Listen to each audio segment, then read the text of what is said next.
Hello, I'm Nathan P. Butler, author of A Saga on Home Video and host of both From the Star Wars Home Video Library and Star Wars Home Video Year by Year here on YouTube. And this is our 7th episode of Star Wars Home Video Trivia.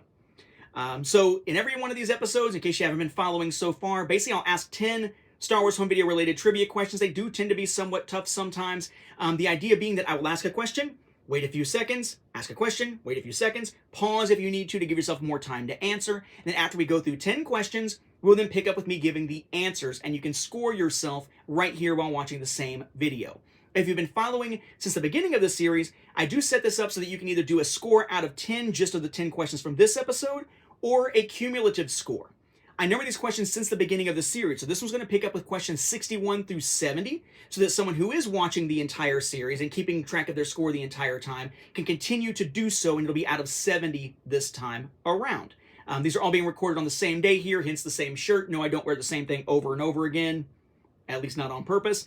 The two things that I ask is, one, if you want to, go ahead and post your score in the comments below when we're done. But remember, you'll probably need to note whether it's out of 10 or out of 70, depending on whether you're watching the entire series or just this episode. And also, please do not, I say this every time, please do not post answers to the questions in the comments. If you do so, the comment will be deleted. If you do it repeatedly across different videos and whatnot, you will be hidden from the channel. I will click hide user from channel. It'll mean that you can post, but no one, not even me, will see a thing you post ever again. I just press the button and it disappears, so just be wary of that. But yeah, 10 questions this time around, and then we will check them and keep on rolling with these. I hope you're enjoying the series as we go along. So we start with question 61.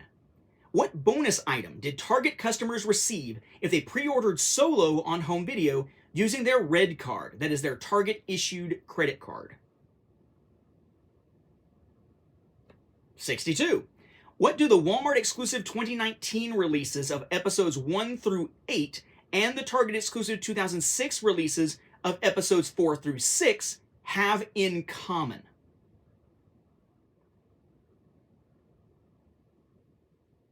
Number 63.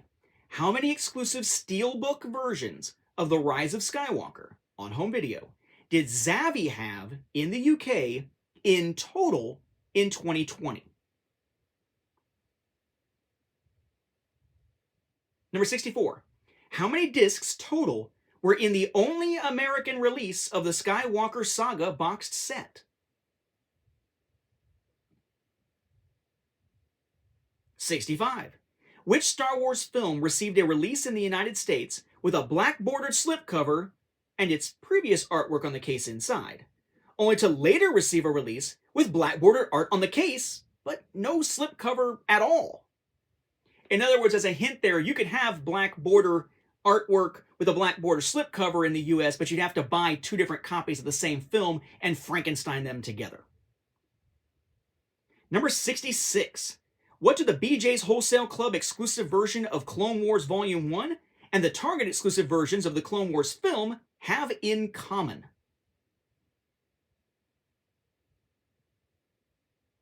67.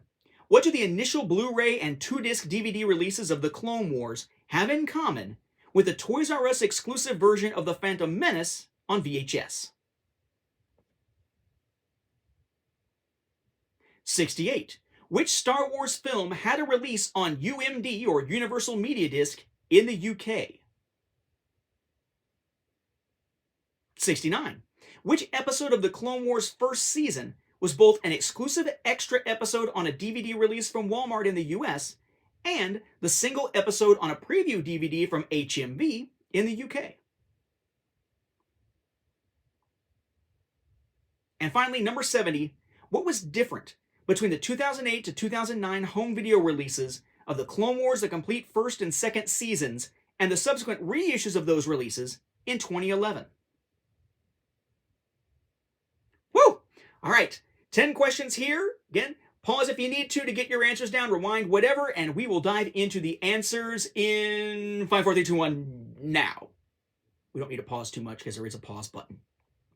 So number 61, what bonus item did Target customers receive if they pre-ordered Solo on home video using their red card, the Target issued credit card, a Metal Earth Lando's Millennium Falcon?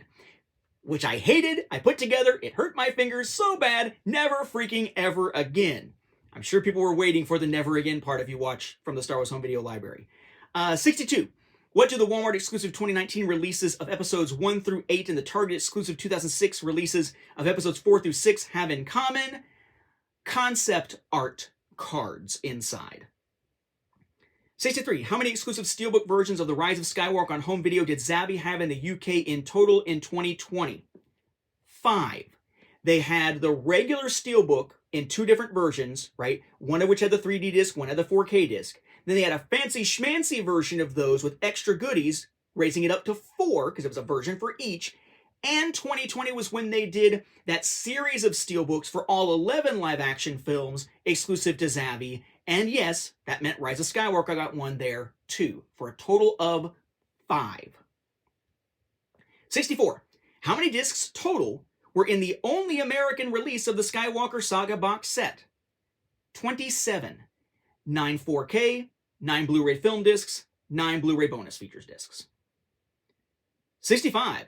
Which Star Wars film received a release in the United States with a black-bordered slipcover and its previous artwork on the case inside, only to later receive a release with black-bordered art on the case and no slipcover at all?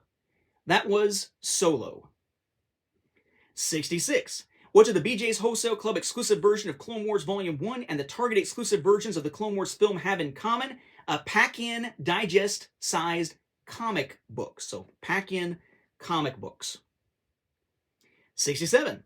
What do the initial Blu-ray and 2-disc DVD releases of the Clone Wars have in common with the Toys R Us exclusive version of The Phantom Menace on VHS? Lenticular covers. 68. Which Star Wars film had a release on UMD or Universal Media Disc in the UK? The Clone Wars.